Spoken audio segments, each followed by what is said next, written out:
My name is Rebecca Bannister, and I first realized I wasn't smart in the 2nd grade. See, I would practice for spelling quizzes over and over and over again. No matter how many hours I put into dedicating my work, I would still always receive my paper with a bright red F on it. So, you know what I did? I gave up. I fell back into this academic paradox, once again in 4th grade, with multiplication tests being the bane of my existence. I couldn't do anything above 2s and 5s because as the math got more difficult, I gave up. The final ounce of hope I had in myself to truly succeed was taken away from me in the 7th grade, when I started crying mid-English presentation because I was so afraid I would get anything below a C. So, you know what I did? I gave up. And I called myself dumb, lazy, and unmotivated. But I was a victim of the American education system that taught me to prioritize how I should succeed instead of fail, and to such a great extent that I would rather give up than push myself to try harder. So why am I telling you about my adolescent educational struggles? It's because I want to make sure you understand I wasn't born with an unwavering geyser of self-esteem or genius. And for the majority of my life, I haven't liked the way I've spoken or even thought.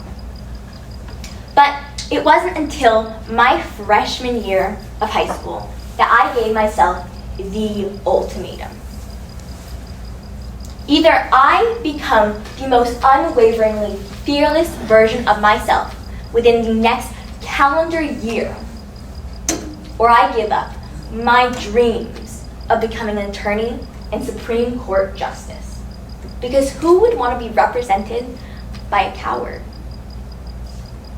And it wasn't until I put my entire life on the line that I refused to give up. So I propose to you all the Confidence Pact, a plan to bettering your self-esteem that anyone can start immediately. Confidence is defined as a feeling of self-assurance in one's own abilities. But according to Dr. Payam Karatzi, 85% of Americans suffer from low self-esteem, and 82% with imposter syndrome. These statistics are concerning not because they're inaccurate, but rather we are not taught how to make sustainable, self-assured judgments about ourselves.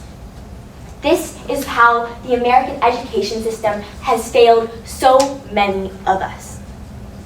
But starting from today, you have 12 months to begin a new journey. You can learn to unlearn the feeling of failure and choose to pick self-confidence. Step 1, incentivization. Begin by asking yourself, what would you lose by not believing in yourself? This is the basis of the terror management theory, a psychological principle that believes everyone who fears death, or the idea of being insignificant. Now, imagine you die and are sent to a subliminal space with an all-knowing being. And all they say is, what happened? You are given such a wide opportunity. They say there is a list of everything you could have completed in life. But you put yourself into a box because you were too afraid to step out and break the status quo. But this is just a story, you can reclaim and rewrite the narrative. So this is what moves on to step 2, pretending. The old saying, fake it till you make it. It might not have 100% truth, and you might not be able to carry that confidence with you forever. But being able to fake your perception of reality, to give off a show that you are confident, can in turn help you build self-confidence. You can start by changing simple characteristics of how you stand. Instead of slouching, you can uplift your shoulders and bring yourself wide so everyone can see you. You can make sure to make awkward eye contact with people, even if it feels uncomfortable. And you can speak maybe louder than you think you need to, so your voice is heard. This allows you to take up space in predominant systems that want to shun you for being less confident.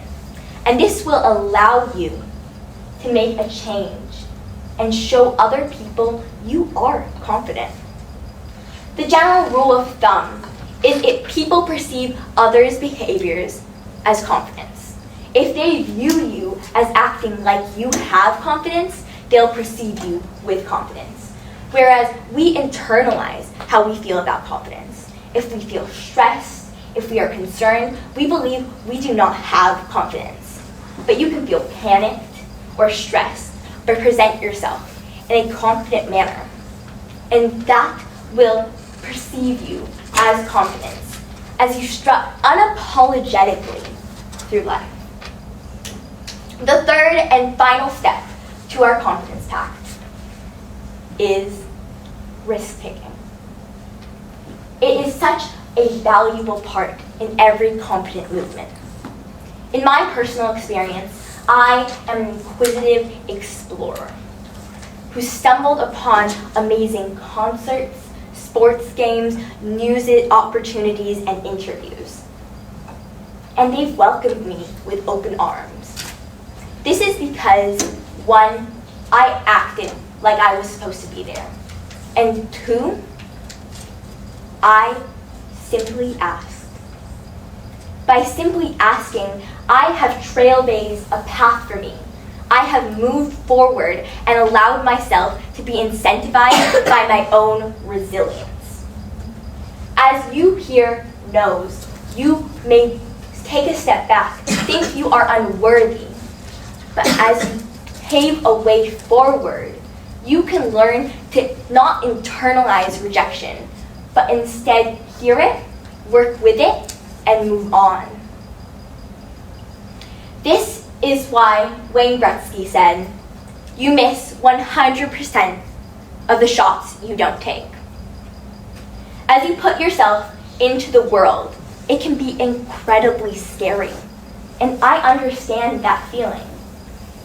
But as you increase your ability to persevere and continue trying, you have created your own self-confidence.